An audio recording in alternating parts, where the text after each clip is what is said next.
Ngopi Pagi, ngobrol inspirasi dan edukasi bareng Profesor Zudan. Salam bahagia kerabat desa Indonesia. Pagi-pagi Senin, semangat pagi harus tetap dijaga walaupun hari Senin. Kadang-kadang udah terlanjur asik menikmati minggu, jadi Senin mau berangkat kerja malas, tapi ngopi pagi selalu membuat kita semangat. Selamat pagi Prof. Zudan. Selamat pagi Mas Surya Koco, alhamdulillah baik, sehat semuanya. Seluruh kerabat desa, seluruh pemirsa TV Desa, sehat selalu. Penuh semangat di hari Senin. Tetap semangat walaupun Senin. Oke, Prof, ini menarik ini tentang pilkada.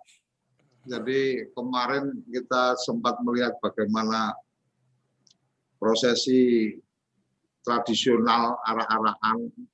Jadi masih ingat zaman dulu kalau arah-arahan itu kalau malam ya pas kita selesai khatam Quran itu kan arah-arahan. Nah, kemudian ritual-ritual pendaftaran dengan naik becak lah, dengan naik dokar lah, dan seterusnya. Ribuan, ratusan pendukung mengantar ke KPU dan seterusnya. Akhirnya ada juga suara tentang bahaya COVID dan seterusnya. Tapi kita tidak akan ngobrolin itu, Prof. Prof, sebenarnya pilkada serentak sejauh mana kesiapan dari administrasi kependudukan untuk memastikan bahwa oh iya ada sekian jumlah pemilih terdaftar dan seterusnya, termasuk juga mungkin ke validasi data ya, Prof. Artinya kan kita sering banget tuh dengar ketika udah dekat-dekat mau coblosan ribut masalah daftar pemilih tetap dan seterusnya.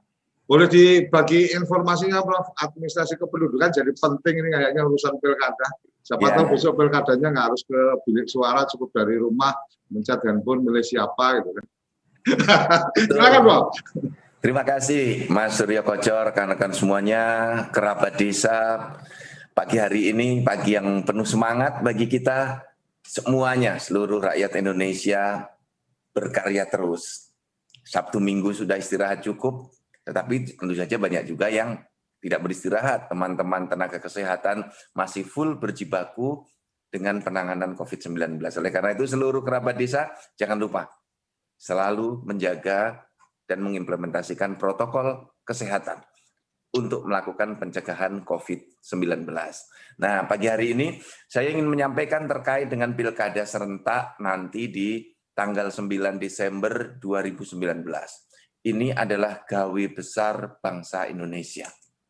Satu tahapan untuk mewujudkan demokratisasi di tingkat lokal yang dikerjakan bersama-sama dari tingkat daerah sampai dengan di tingkat nasional. Ini melibatkan seluruh perangkat dengan banyak stakeholders. Ada TNI Polri untuk pengamanan, ada KPU Bawaslu, DKPP untuk penyelenggara pemilu, sampai dengan kalau ada pelanggaran kode etik. Kemudian pemerintah daerah menyediakan APBD, pemerintah nasional menyediakan APBN dengan seluruh jajaran masing-masing. Ini adalah pekerjaan bersama, partai politik sebagai supplier kandidat, dan masyarakat juga sebagai supplier kandidat melalui calon perseorangan. Jadi ini adalah kerja besar, kerja kolaboratif, kerja-kerja yang harus didukung oleh semua pihak. Nah, ada memang Mas Surya Koco, kawan-kawan di TV Desa, satu pandangan yang mengatakan, apa bisa kita dalam suasana pandemi COVID-19 ini masih tetap menyelenggarakan pilkada? Nah, tentu saja ada pandangan pesimis, ada pandangan yang optimis. Dan sekarang bergerak data dari Pak Doni dari tim Satgas itu menunjukkan di daerah-daerah yang ada pilkada, karena pasangan calonnya kampanye dengan mengimplementasikan protokol kesehatan dan kampanyenya berbeda dengan yang masa lalu, Mas Surya Koco. Kalau dulu yang dibagi kaos, membuat baliho, sekarang yang dibagi masker, yang dibagi hand sanitizer, ya kan? Masker ada gambar calon di pipi gitu, Prof. Iya, di sini boleh kan sebagai alat kampanye. Alat peraga ya. Oke, pilih oke, oke. aku. Gitu. Di maskernya ditulis, ada fotonya dia, tulis pilih aku. Gitu. Nah, ini menjadi kekuatan yang dahsyat dalam rangka memberikan sosialisasi kepada masyarakat. Nah, bayangkan ada gerakan tambahan dari pasangan calon selain dari Pemda, dari pemerintah nasional untuk pencegahan COVID-19. Nah, dan proses ini sudah dilakukan panjang. Jadi 1 tahun sebelum pilkada, itu pemerintah sudah bergerak terlebih dahulu, Mas.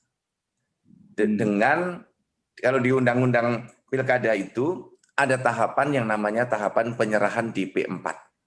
Daftar pemilih ya potensial. Pemilu kada pada satu daerah pemilihan. Nah, ini siapa yang memberikan? Yang memberikan adalah Kementerian Dalam Negeri melalui Direktorat Jenderal Dukcapil. Jadi kita memberikan data siapa-siapa saja yang akan menjadi calon pemilih. Maka disebutnya pemilih potensial. Ini calon pemilih. Mengapa disebut calon? Dan ini diberikan kira-kira 1 tahun sebelum pilkada. Pilkadanya kan 9 Desember. Ini sudah diberikan sekitar bulan Januari.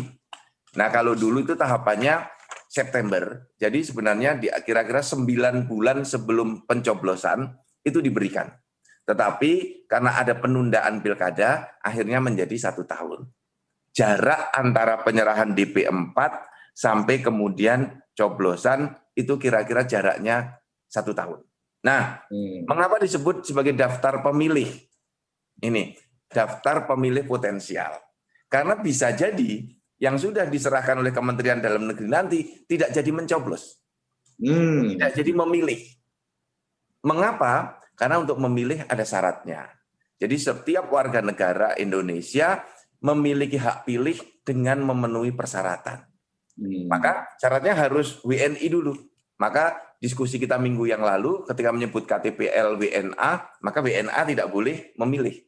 Karena secara politik WNA tidak memiliki hak memilih. Nah, kemudian persyaratannya apa? Harus 17 tahun untuk memilih atau pernah kawin, bukan TNI Polri, kemudian dia berdomisili di tempat pemilihan dan berada di Indonesia. Jadi misalnya sekarang ini kota Surabaya sedang ada pilkada. Tetapi penduduk Surabaya ini sedang sekolah di Jepang. Maka saat coblosan nanti dia tidak memiliki hak pilih. Karena dia sedang berada di luar negeri. Atau saat ditetapkan dalam DP4, sekarang dia, ini kan sedang proses penetapan DPS. Orangnya saat ditetapkan dalam DP4 masih penduduk kota Surabaya. Kemudian dalam proses berikutnya dia pindah ke DKI Jakarta. Maka hak pilihnya hilang karena DKI Jakarta tidak menyelenggarakan pemilihan. Nah, 1 tahun ini pergeserannya besar sekali, termasuk yang meninggal dunia dan masuk menjadi TNI Polri. Maka kalau meninggal dunia dicoret dari daftar pemilih dengan catatan keluarganya melaporkan. Mas Surya Koco, ini seringkali ada problem. Masyarakat tidak mengetahui bagaimana proses, prosedur, dan sistem penentuan DPT sampai dengan di hari pencoblosan. DP4 diserahkan tanggal 23 Januari 2020. Kemudian ini proses tahapan penentuan DPS dan DPT. Bisa jadi besok saat di bulan Oktober akhir itu DPT ditetapkan, pemilih sudah fix. KPU menetapkan pemilihnya ABCD. Ternyata bulan November yang ditetapkan sebagai pemilih itu meninggal dunia, Mas. Dan orangnya tidak melapor, keluarganya, maaf. Kalau yang meninggal pasti nggak bisa melapor, kan? Susah, Rob. Kalau udah meninggal, mau laporannya kemana? Keluarganya tidak mau melaporkan. RT RW-nya tidak mau melaporkan. Kemudian KPU menerbitkan undangan untuk memilih. Ini kan kemudian masyarakatnya ribut. Ini KPU gimana sih? Ini Dukcapil Kemdagri gimana sih? Orang sudah meninggal kok undangan memilihnya masih dikirimkan. Nah, ini mohon masyarakat bisa memahami bahwa penentuan DPT itu beberapa waktu sebelum hari coblosan. Dan di antara penetapan DPT sampai dengan hari coblosan, bisa saja penduduknya berpindah, penduduknya menjadi TNI Polri, penduduknya ke luar negeri, dan penduduknya meninggal dunia. Ini tahapan yang sangat dinamis. Nah, oleh karena itu peran serta masyarakat menjadi sangat penting. Ada dua peran serta masyarakat yang sangat penting di sini untuk bisa masuk ke dalam tahapan pencoblosan itu. Pertama, untuk mencoblos syaratnya harus memiliki KTP elektronik. Ini kunci. Jadi, Prof, sebentar Prof, mungkin sebelum dilanjutkan. Harus memiliki KTP elektronik. Artinya ketika kemudian KTP saya belum KTP elektronik, hak pilih saya tidak akan otomatis hilang. Ya, jadi kita ini kan tunduk ke dalam persyaratan-persyaratan yang sudah diatur dalam undang-undang. Undang-Undang nomor 10 tahun 2016, kemudian dilanjutkan ke dalam PKPU, itu mensyaratkan untuk dan ini diikuti juga dalam putusan Mahkamah Konstitusi. Untuk bisa mencoblos harus memiliki KTP elektronik. Yang kedua, bila KTP elektroniknya belum terbit, maka penduduk wajib membuat KTPL dulu, melakukan perekaman. Nah, nanti kalau misalnya di daerah itu alatnya rusak, belangkonya habis, diterbitkan surat keterangan bukti sudah melakukan perekaman. Nah, ini apa maksudnya dengan KTPL? Dengan KTPL itu artinya pemilihnya tidak bisa memilih lagi di tempat lain, karena KTPL hanya bisa dibuat satu kali dengan NIK yang sama. Jadi tidak mungkin ada KTP ya dengan NIK yang berbeda, orangnya sama. Kalau ada seperti itu, bisa dipastikan salah satunya palsu. Karena tidak mungkin kedua-duanya asli. Ini gunanya adalah untuk mencegah agar tidak terjadi ghost voter.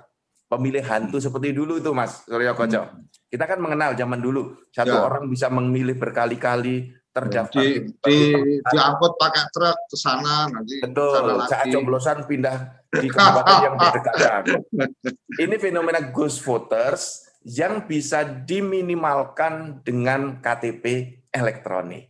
Jadi Bapak dan Ibu, seluruh penggiat pemilu, rekan-rekan organisasi lembaga swasta masyarakat atau NGO, mari kita sama-sama mendorong agar seluruh masyarakat memahami bahwa untuk bisa mencoblos harus memiliki KTP elektronik. Jangan kemudian diadu, setiap penduduk tidak boleh kehilangan hak suaranya.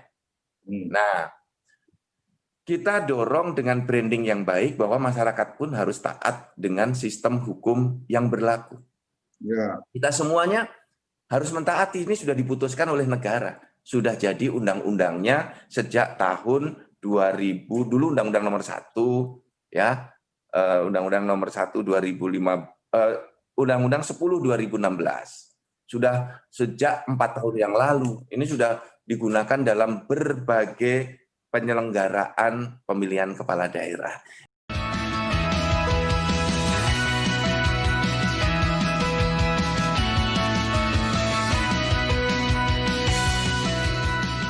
Ngopi Pagi, ngobrol inspirasi dan edukasi bareng Profesor Zudan.